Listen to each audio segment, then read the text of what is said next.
In August of 2013, my family stood on the edge of so much change. We looked like this.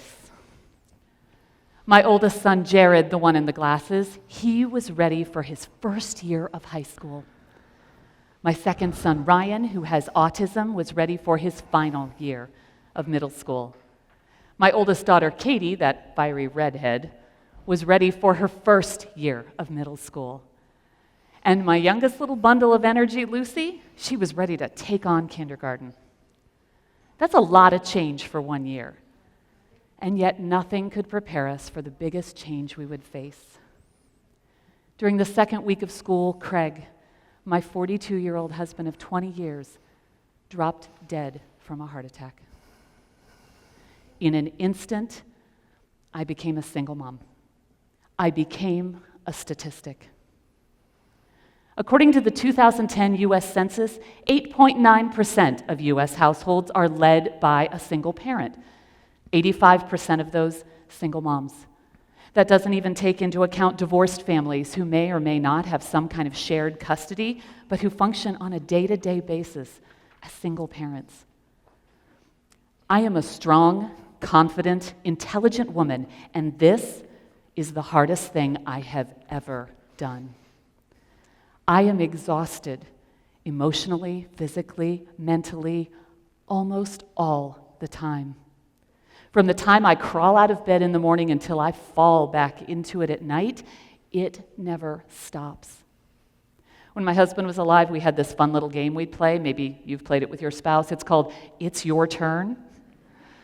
As in, it's your turn to change the poopy diaper, or it's your turn to give them breakfast while I hit the snooze bar, or it's your turn to pick this one up from bowling practice because I have to get this one to a doctor's appointment. Now all of the turns are mine. It all depends on me. Physically, it all depends on me. The care for the house and the car and the yard, and why won't the lawnmower start? And helping kids with homework, and who changed math? Meeting with doctors and teachers, and there were a few years where my school thought it would be a great idea to have every school have meet the teacher night for back to school on the same night.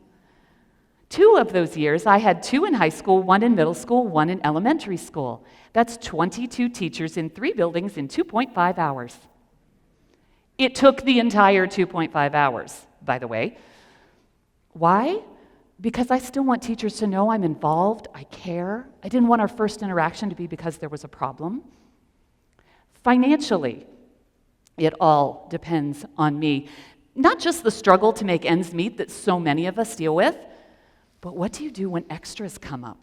If they want to go on a trip or participate in an activity or play an instrument. My husband and I used to be able to say, hey, I'll pick up a few more hours at work and you watch the kids. There is no more and you. Emotionally, the realization that it is entirely on me to raise these children healthy, happy, sane, into productive, responsible adults who aren't jerks, that's huge. Parenting decisions all fall to me. And let's face it, every mom has that day when they have pushed you beyond the edge of sanity, where screaming at the top of your lungs that they're grounded till they're 25 seems a perfectly rational response. I used to have a husband who talked me down from my crazy. He could say, okay, why don't you take a break and a breath? I will handle this. Heaven, help my children now if I am acting crazy. That brings me to another kind of exhaustion I never knew existed. It's called decision fatigue. When you are responsible to make every single decision, you can get tired of making decisions. There are days when they are pushing the boundaries, like kids do, when it would be so easy to say, fine, whatever, do what you want, I don't care. The thing that sucks about being a single mom is I have to care. This is too important. The development of their character, their future, is too important for me to tap out because I'm tired. I am convinced that parenting is designed to be a 2-person job. But in so many of our households, that second person is not a given. There was a night a few months after my husband died, when the weight specifically of raising sons without their father was weighing heavy on my mind. And I remembered a parenting book I'd read when the boys were small. In it was a chapter I had had the luxury of skipping on single moms raising sons. And so one night, when the kids were in bed, I curled up in mine and I opened this book, and to my horror, began reading the terrifying statistics of sons raised by single moms. The sheer percentage of those incarcerated would turn your hair gray. The statistical probability, not possibility, that my teenagers will engage in risky behavior, sex, drugs, alcohol, high school dropout rates, failure to pursue higher education, unemployment rates. When I got to the section on the chances that a new boyfriend or husband to someday enter my life would harm my children, I threw the book across the room. Those pieces of paper were filled with despair, and I did not need to read another way my children were going to be harmed by something that had happened beyond their control. And so I prayed. I am a woman of faith. I believe God hears me when I pray, and I believe He answered. He did not, however, choose to do it by sending me a cute single guy, looks like Chris Pratt, $1 million. I think there's a really good reason that's not how He answered my prayer, and that is simply this. Single moms do not need rescue. They need relief. And relief for me came from individuals just like you, each with different kinds of paper. There was Kara, the nice woman in my church, who handed me a piece of paper the week my husband died with her phone number on it and said, "Please remember, my husband is a plumber. If you ever have a plumbing emergency, call." This was helpful because it was specific. And a few weeks later, when a pipe sprung a leak at 9:30 at night, I found that piece of paper, and he came. No charge, happy to help. There's my friend Deb. She helps me wade through financial papers because though words and I get along great, numbers and I are not friends. She has on more than one occasion helped me unsnarl the mess I've made of my checkbook. And she's also been a grown-up that I can bounce off big financial decisions that I can't discuss with the kids. There's the application for the Shift Garage. This is a ministry of my church for guys who like to fix cars. For widows, single parents, and the poor for just the cost of parts. They have kept my teenagers' clunker going so that they can help me get them to all the places. There's the virtual piece of paper. It's called a text. Maybe you've heard of it. This is a lifeline to reach out to friends when it is overwhelming. Like my friend Chelsea. She's the one I can text on the night when my son at college, 13 hours from home, texts that he is feeling incredibly homesick, and my son with autism has been melting down for an hour and a half, and my teenage daughter is mad at me for, well, same thing your teenager's mad at you for, existing. And my youngest is out of bed for the third time on a school night, crying because she misses her dead father. Chelsea can fix none of that, but she can listen and she can respond, "I am so sorry. You are a good mom. Tomorrow will be better." That help is small but powerful. I could go on and on about the amazing individuals who have each stepped forward since my husband died. None of them could or should rescue me from any of this, but each has been able to offer some type of relief. What kind of paper do you have that you could offer an overwhelmed single mom so that maybe her kids do not become a scary statistic? Maybe you have resources. Maybe your piece of paper is the check you can write to the local community theater so a child like my Lucy can participate in the children's program and discover her place to shine. Maybe it's to contribute to a scholarship fund for the Little League or swim team or ballet studio.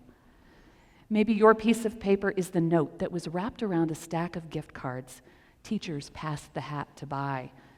The note simply explained that these were not for essentials, but rather for the things that they knew wouldn't fit in a tight budget. Things like taking my kids to the movies, or to the local painting studio, or to order pizza. Maybe resources are not what you have. Maybe you have talent. Maybe you can offer her a piece of paper with your number and specifically what you can help with, because let me tell you, the phrase, though well-meaning, if you ever need anything, is one of the least helpful things to say. She has no idea what she can reach out to you for. But knowing specifically what your talent is that you're able to offer, that's incredibly helpful when, say, your kitchen faucet starts shooting water at the ceiling. Mine resembled the fountain in front of the Bellagio in Vegas. I hear it's lovely. I've never been. The guys from my church that came to fix it were quick, efficient, and averted disaster. Maybe what you have to offer is time. Maybe your piece of paper says, would you like to arrange carpool for soccer practice or after school? Maybe it's an offer to take your kids and her kids for an afternoon on an outing so she gets a few hours to herself. Maybe it's noticing that her lawn has not been mowed in far too long, and without judgment, you offer to help, just because you realize it's probably at the bottom of a very long list. Maybe what you have to offer is encouragement.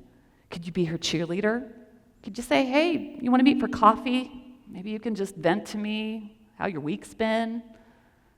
Maybe it's one of the sweet notes that my friend Katie sends me, randomly, out of the blue.